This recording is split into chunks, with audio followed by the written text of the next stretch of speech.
Ratsada ng mga buena manong balita. Samantala, tanggap tayo na isa pang report. Pangulong Marcos handang makipag-usap kay VP Duterte.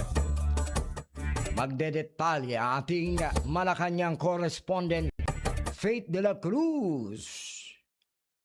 Bukas ang pinto ni Pangulong Ferdinand Marcos Jr. na makipag-usap kay Vice President Sara Duterte at kahit sa sino paman kasundo sa politika o hindi.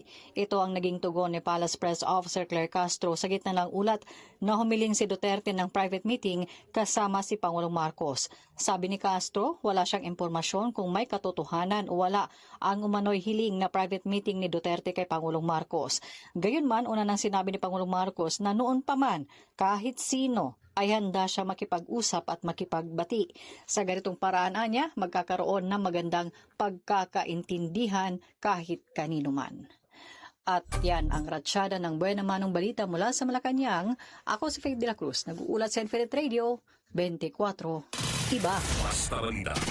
Sa Infinite Radio, walang kawala. Iba.